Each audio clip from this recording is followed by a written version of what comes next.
Hello दोस्तों। आज हम बात करेंगे ये जो 3 पिन का प्लग है इसके पिन के बारे में आज बात करेंगे। जो टॉप में जो पिन होता है ये थोड़ा कंपेयर टू ये दोनों ये थोड़ा लंबा और थोड़ा मोटा क्यों होता है इसके बारे में आज बात करते हैं।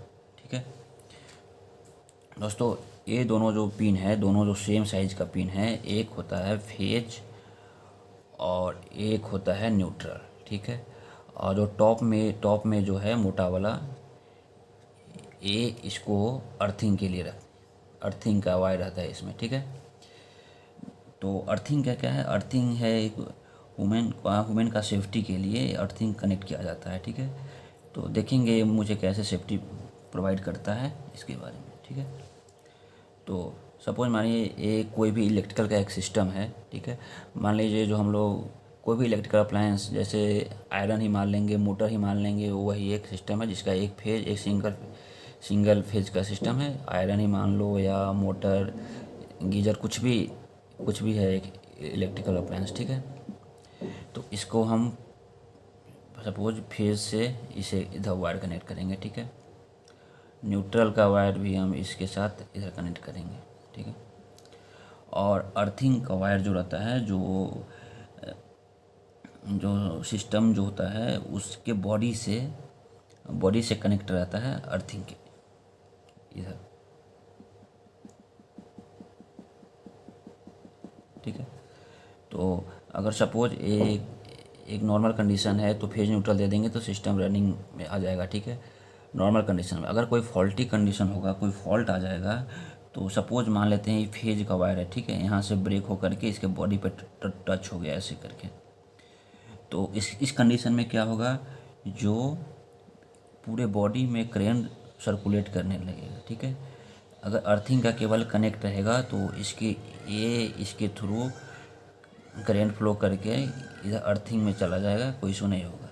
अगर अर्थिंग का केबल कनेक्ट नहीं रहेगा, ये ओपन रहेगा, तो अगर उस कंडीशन में अगर कोई भी अगर पर्सन उस सिस्टम को यूज कर रहा है, उसमें टच कर रहा है, तो उसको हैवी इलेक्ट्रिकल शॉक लगेगा। ठीक है, इसीलिए अगर अर्थिंग कनेक्ट रहेगा तो शॉक नहीं लगेगा। इस तरह से हमको ये सेफ्टी प्रोवाइड करता है। ठीक है, अब हम बात करेंगे ठीक है, तो ये इसका लंबा होने के पीछे क्या रीज़न है। ठीक है, इसको लंबा क्यों होता है दोस्तों, जानेंगे। अगर हम ये इससे छोटे वाले से तो फेज और न्यूट्रल है जैसे सप्लाई जाती है। ठीक है, तो हमको पता नहीं है सिस्टम में फॉल्ट है या नहीं है, किस कंडीशन में है। ठीक है, तो उस कंडीशन में हम सबसे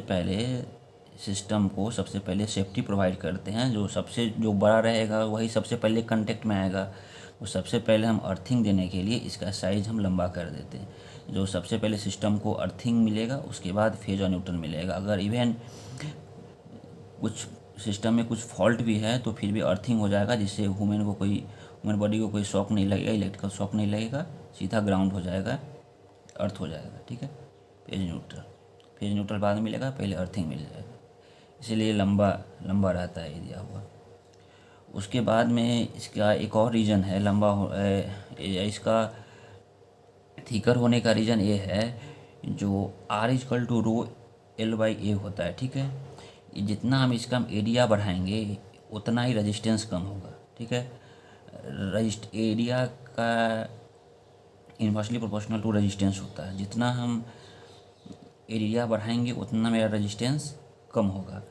करेंट का प्रॉपर्टीज होता है जो ऑलवेज लो रेजिस्टेंस पाथ पे वो करंट ट्रेवल करना पसंद करता है। तो अगर अर्थिंग का हम अगर इसको थोड़ा मोटा कर देंगे तो इसका रेजिस्टेंस कम हो जाएगा। ठीक है, रेजिस्टेंस कम हो जाएगा तो करंट आसानी से फ्लो हो जाएगा, ये ह्यूमन बॉडी का को शॉक नहीं लगेगा। इसके बताएंगे इसका कितना टेंडेंसी होता है करंट सस्टेन करने का, इसका कितना अगले टॉपिक में डिस्कस करेंगे। अभी समझेंगे जो इसका रेजिस्टेंस कम करने के लिए भी इसको थोड़ा चौड़ा मोटा कर दिया जाता है, जो आसानी से करंट अर्थ हो जाए। ठीक है, 2 पॉइंट हुआ।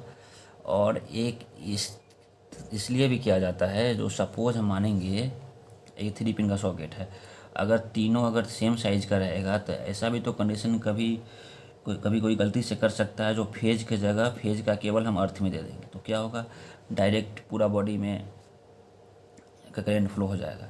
इसलिए इस तरह से डिज़ाइन किया जाता है जो फेज वाला फेज में ही रहे और न्यूट्रल का न्यूट्रल, अर्थिंग का फेज में ना हो, फेज इंटरचेंज ना हो, कोई मिस्टेक ना हो, इंटरचेंज ना हो। इसीलिए हम इसका डिज़ाइन अलग है, जो कोई चाह करके भी फेज का न्यूट्रल में नहीं डाल सकता है, फेज का अर्थिंग में नहीं डाल सकता, अर्थिंग का फेज में नहीं डाल सकता है। ठीक है, यही एक इसके पीछे का रीज़न था। लंबा होने का, जो सबसे पहले पावर सप्लाई मिलने से पहले हमको अर्थिंग मिल जाए, इसलिए इसको लंबा किया जाता है। और इसका एरिया बढ़ाने के लिए इसका थिकर करने के लिए है, जो इसका रेजिस्टेंस कम हो जाएगा मेरा। अभी इसका क्या हो जाएगा, अभी पतला रहेगा तो इसका रेजिस्टेंस ज़्यादा रहेगा, थोड़ा और इसको अगर हम चौड़ा कर देंगे तो इसका रेजिस्टेंस वैल्यू कम हो जाएगा, R=ρ L/A के हिसाब से। ठीक है, रेजिस्टेंस लॉ भी उसको बोलते हैं, उसके हिसाब से टेक्निकल। तो सब जो भी सॉकेट होता है उसमें एक होल दिया रहता है। ठीक है, होल दिया रहता है, वो होल वो भी आप अगर फ़ोन चार्जर होता है 1-2 एम्पियर का लोड वाला, अगर आप देखोगे प्लग, तो उसमें नहीं रहेगा। जो हेवी लोड जैसे 1000 वाट का, 2000 वाट का जो भी रहेगा उस तरह का उसमें एक होल टाइप का रहता है। क्यों रहता है? क्योंकि ये जो पिन रहते हैं, तीनों पिन, ये सब ब्रास का पिन बना हुआ रहता है, पीतल का। जो अब ज़्यादा लोड रहेगा उस पर तो उससे हीट होगा, तो हीट के कारण क्या होगा, हीट के कारण ये फैलेगा थोड़ा। तो इसको एक वेंटिलेशन के लिए या एक कूलिंग पर्पस से हम इसको एक होल दे देते हैं, जिससे इसका टेम्परेचर मेंटेन, करेंट ज़्यादा फ्लो करेगा तो टेम्परेचर बढ़ेगा, तो टेम्परेचर को मेंटेन करने के लिए, हीटिंग ना हो, इसलिए इसमें होल दे देते। थैंक यू दोस्तों।